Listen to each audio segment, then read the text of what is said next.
Welcome to the Criticaleye podcast. My name is Marc Barber, Director of Content at Criticaleye, and today we'll be looking at the landscape for leadership, looking at some of the dilemmas that CEOs are facing.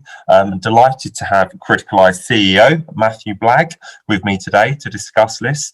Hi Matthew, how are you? I'm extremely well, Mark. I'm good form. Enjoyed the summer, like I'm sure we all have. Although I got very wet last night, so I'm still recovering.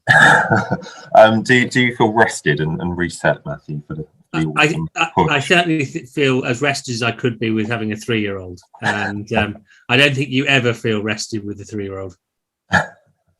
Okay, so lots to discuss today. I'll be drawing on some of our CEO research as well, which I do urge listeners to look at, because there's some fascinating findings in there. But if I throw this question at you first, Matthew, it's a complex picture for senior leaders at the moment. What would be some of your observations about what you're seeing in this landscape for leadership? I mean, my general view from all of the insight that we have is that we're at a very weird point, and I use that term, which is quite daunting, I think. But if ever leaders thought they're in control, I think right now then there's a recognition you're not. I think that you've got such varying degrees of situation going on. In one sense, you've got a degree of normality that begins to emerge, but in other senses, you've got people in funny places. You've got a lot of things going on underneath the surface. You've got organizational fatigue that has been going on. You've got a global situation that's very varied. So different people at different points with different challenges. And that organizationally makes it very difficult to have an organizational view.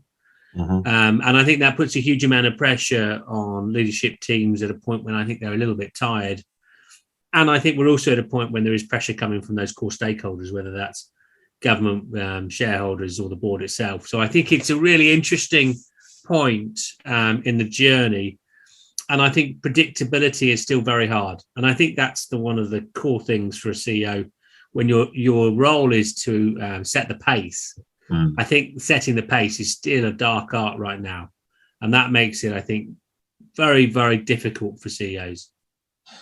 Yeah, because it's interesting, isn't it? Because you can't be too cautious, but then it's difficult to push ahead because it is still so uncertain. I mean, from a macroeconomic landscape, I think it's interesting, isn't it? Because in say the UK at the moment, it feels rather normal, possibly the most normal it's been since pre-COVID. But then if you look at some of what's happening at the moment, I mean, global shares are falling for the 5th consecutive day, which puts them at their sort of biggest weekly drop since February. You've got slower growth in China than was anticipated, concerns over the Fed tapering its asset purchase program, and obviously you've got the Delta variant. And so I think when you look at it globally, it's multi-speed. It's in some ways this term's being used more. It's a K-shaped recovery. I mean, you have a sort of international perspective from the conversations that you're having. Are you really feeling that when you're speaking to execs, say in Asia? I think on a positive, I think that there's much more alignment globally on that scenario than there has been probably at any other point through COVID, in the sense that I don't think there's anyone I talk to who feels free and happy. I think everyone feels under pressure. I think there is a sort of a tiredness because this has gone on for some time, and a recognition that there isn't a right strategy. And I think that's what you're seeing. All of it's beginning to merge together. And so I think that bit of it, whether I'm talking to a CEO in Asia or the UK or in the States, I think that underneath the surface, you've got a very complex scenario.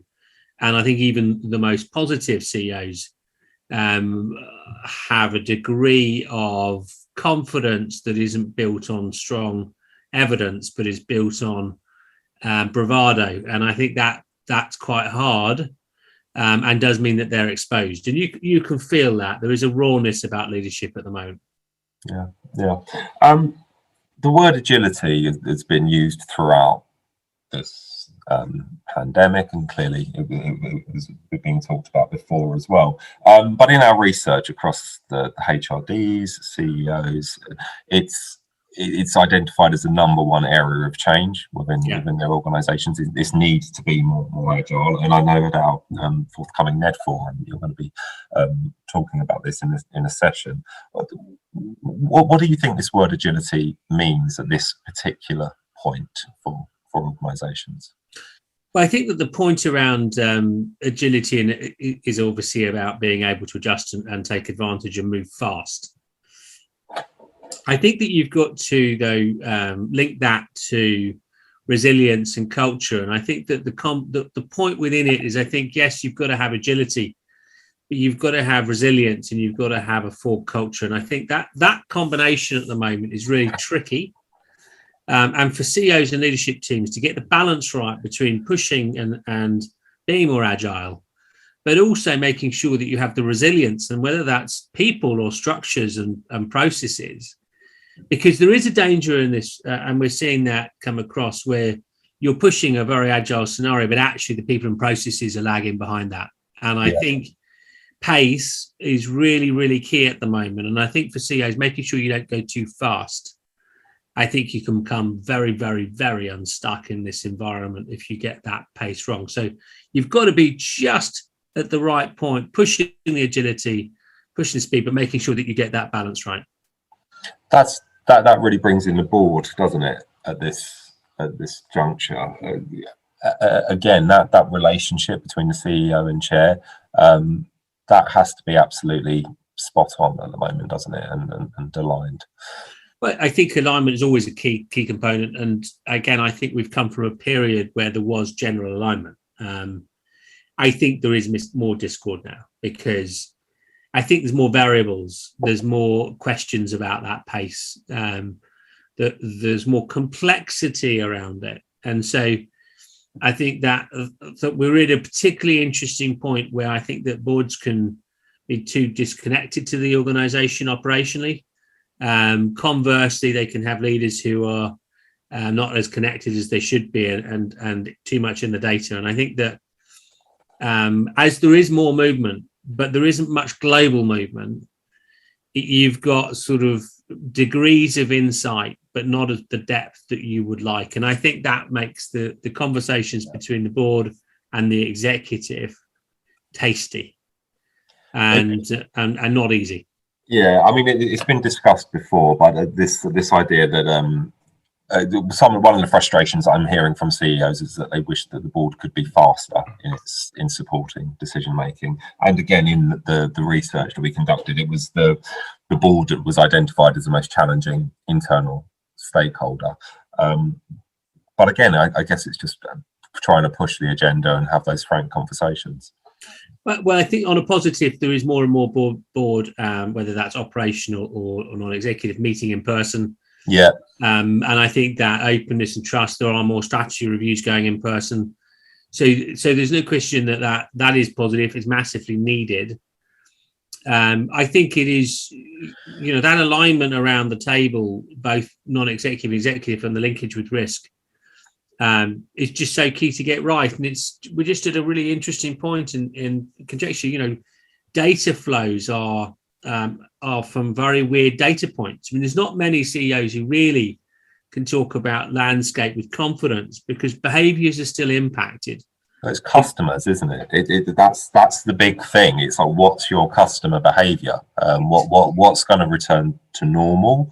Where do you really need to invest in change? And that's where there's a real uncertainty. Well, there's behaviours that for the last 18 months have been influenced, and obviously that's created different behaviours. Now the question now is, what are the behaviours that will be there in 3 years' time, not 1 year? And I think that's the big thing for organisations today, is they've got to make sure that they're making the decisions for the 3-5 year plan, not the 1 year plan. And I think that making sure that you're brave on that it's huge. By the way, within this, there's massive opportunity right now. So I don't think we've ever seen more capital flowing around. Valuations are high. You're in a really, really interesting blend of scenarios. I think the thing is, you come off your operational performance, your value collapses. So you've just got these two push and pulls of that within an organization, and that cultural piece is so important to get right. Yeah, I was looking at one of the pop-up boards. So we run pop-up boards for our members, and one of them that's coming up is looking at how to capture the positives culturally within the organisation, and how do you build on them and retain them. Again, that's something that companies need to be looking at, isn't there? Like where you've seen that a company respond very quickly, when it's moved very agilely, how do you make sure you keep that and you don't lose it as we say in the UK move back into a more normalised operating environment?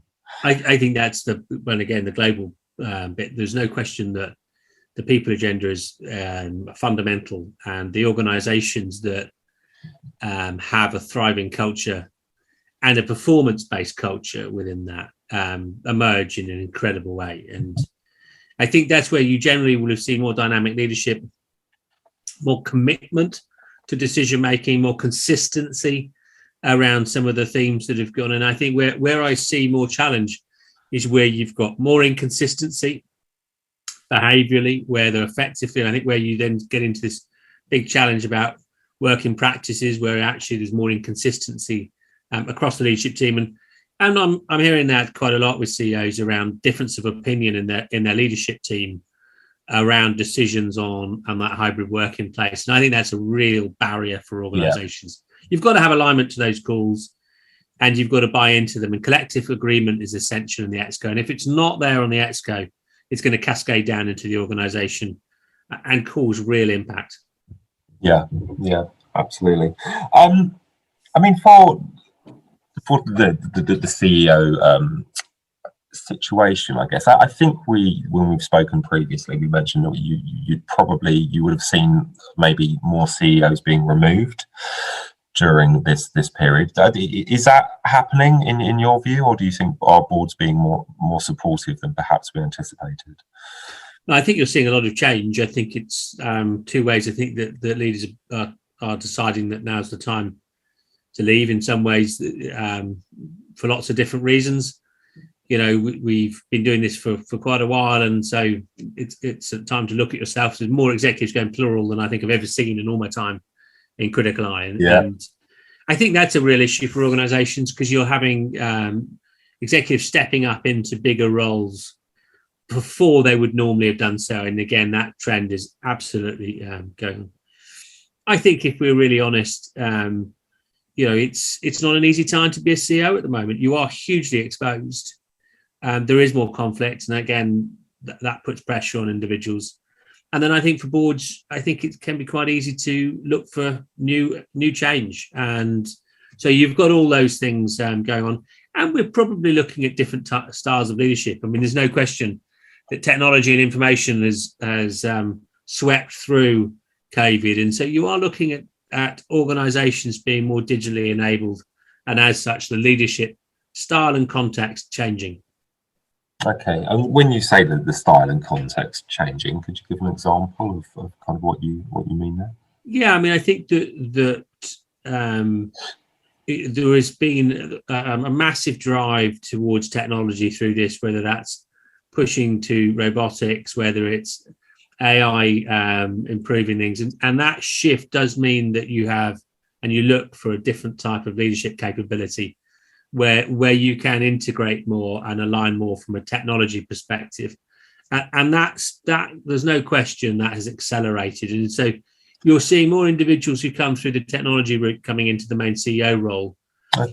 And that's I think that's accelerated massively through COVID. I think it was going on anyway, but it's accelerated, and I think that diversity of skills around the table is probably accelerating. If you see non-executive, the digital competency in the boardroom now is a mainstream subject, whereas I think it was always one which was talked about, but it wasn't mainstream, and you're definitely seeing that become more visible. Yeah, I think the knowledge has to be shared more around the table rather than, say, just bringing in one one expert. I mean, there'll be a lot of first-time CEOs in this environment. What particular challenges do you think they'll be facing at the moment? Well, I think again you've got the spectrum of scenario, because there's obviously organisations that are in high growth performance because they're in the right place, and obviously within that, in some ways, the key in that when you're in the CEO role is not getting in the way of it. Whereas, and that can be a real mistake as a first-time CEO. You know, you actually tinker with things, and as opposed to letting it run its course. I think conversely, you've got CEOs where there's huge pressure, and the key within that is your own balance. It's you've got to maintain your own energy. Your single job in leadership is to inject energy in others. And I think there is a danger that you drop down in your organization. You've got to stand up. You've got to back your team. If you've got the wrong team, you've got to change them. You've got to make sure that you're in power underneath you, and you establish that trust. And I think that can be quite hard in your first time objective. And there's a danger of over-promising. I think generally, setting out a strategy will be challenging in this environment.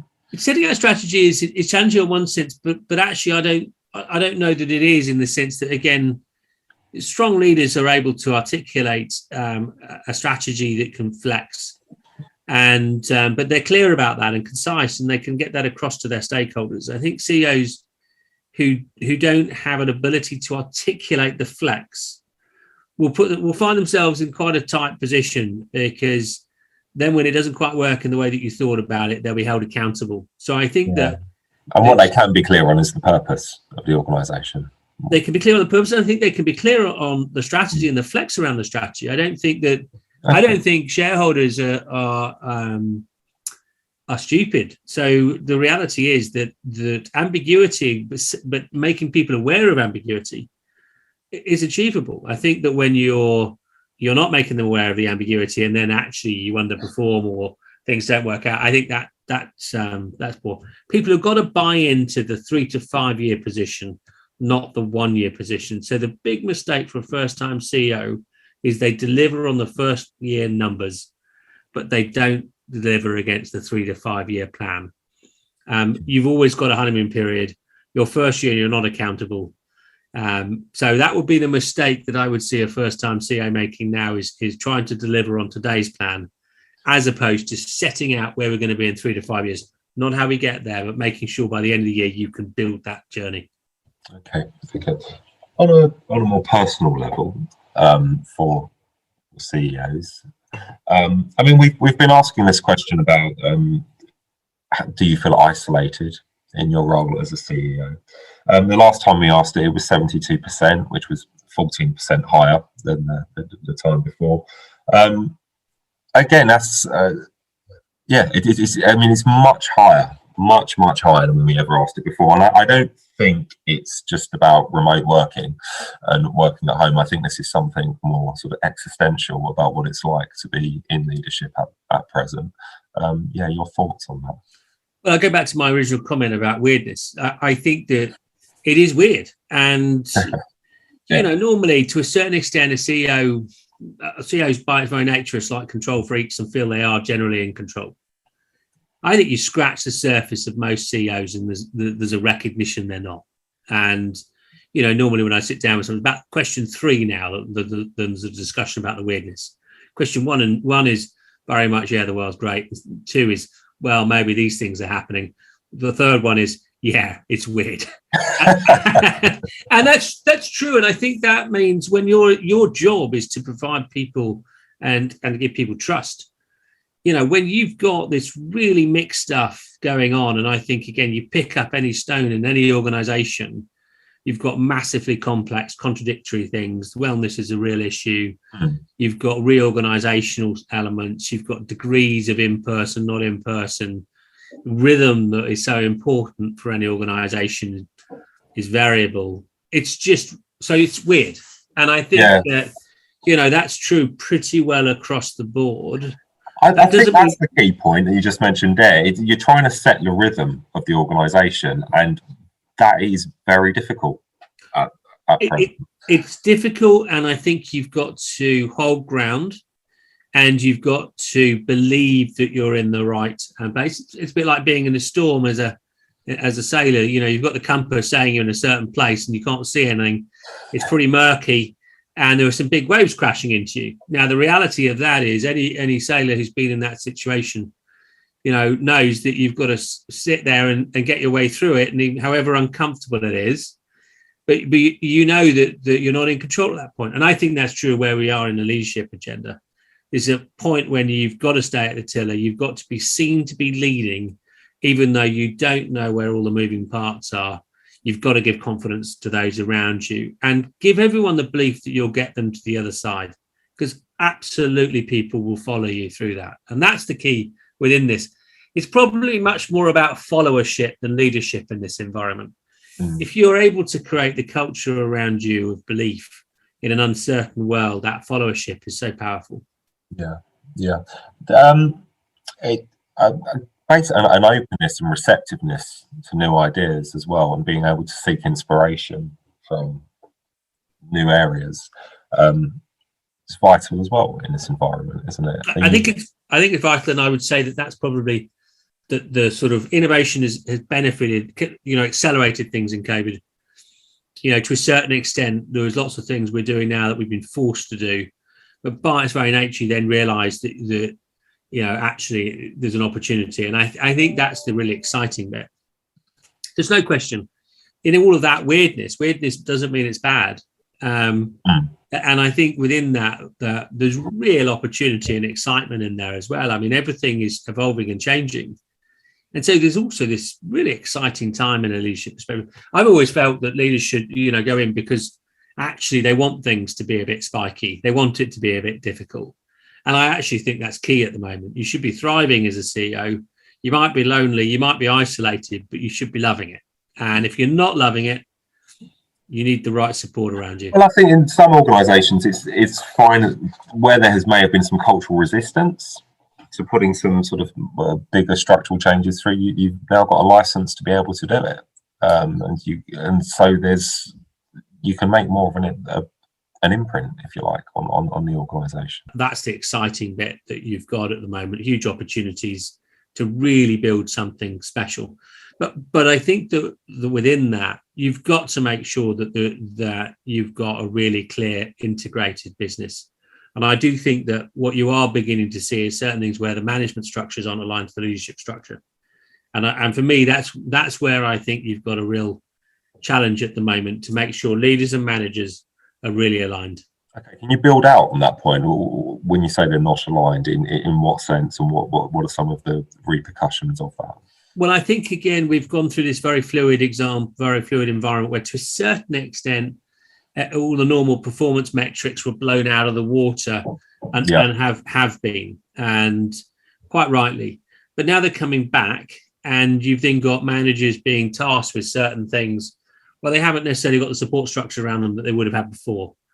And recognizing that is really important. So the element of the leadership being right and having a clear understanding of what needs to be achieved is one thing. But do your middle management, are they on board? Are they really driving towards that? Or are they still in the wrong place? And I think what you're seeing now is that alignment between the leadership and the management of an organization really being the key differentiator between the performance levels. I remember having that conversation with a HRD from a large tech company for our Asia retreat last year, where she said she'd seen that, and in this instance it was that the managers were being too harsh on their reportees and driving them too hard to the old KPIs and not really understanding the shift. And there was some quite spicy conversations had to be had to get that back into the right place.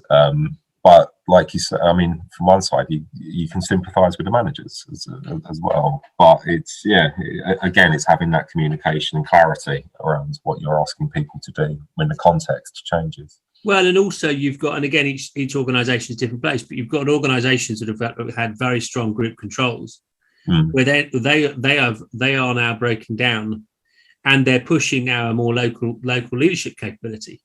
But you're not going to suddenly have that overnight. Unless you're upgrading those competent skills from general management into leadership competency. You're just going to have someone who's expecting to be told what to do, given freedom and authority, and failing. And again, so building out on that, do you think some organisations that thought they were doing well are actually realising they've got a leadership vacuum? Universally, when we're talking to HR, there's many more issues going on. There's very few times I'm talking to an HR director in an open environment where there isn't real complexity of issues. And again, it comes back to the weirdness. I don't think anyone should underestimate the complexity in their organisation, whether it's management, leadership, or people. It is really complex at the moment, and we're heading towards. We still don't know whether there's a storm ahead or there's a lesson of it. So it's really murky, and that people bit and that alignment and that energy is really difficult to do. Okay, thank you. We're coming to the close now, and I wanted to ask you this question. I mean, you've been involved in supporting and mentoring senior executives for 20 or so years now. What do you think you've learned about leadership during this pandemic? I think that the big thing that you take from it is you're not in control. And I think that individuals who go up through an organizational structure can be quite control oriented. CEOs by their own nature, I think, quite like control. I think if anything that we've learned in the last 18 months is that you're not in control, and you've got to be able to visualize sort of things from a different perspective. You've got to be curious, you've got to be open, you've got to have different reference points. And there's no doubt in my mind that leaders who effectively have the ability to reference outside of their area are outperforming. They're able to think differently and take advantage of changes. And that's what you've got to do in a world that's changing and changing faster. You've got to be able to move the organisation faster. Thank you, Matthew. Totally agree. I will close it there. Thank you, everyone, for listening, and we will be releasing more podcasts. But otherwise, I will wish you a good day or good evening, wherever you may be. Thank you, Marc. Bye.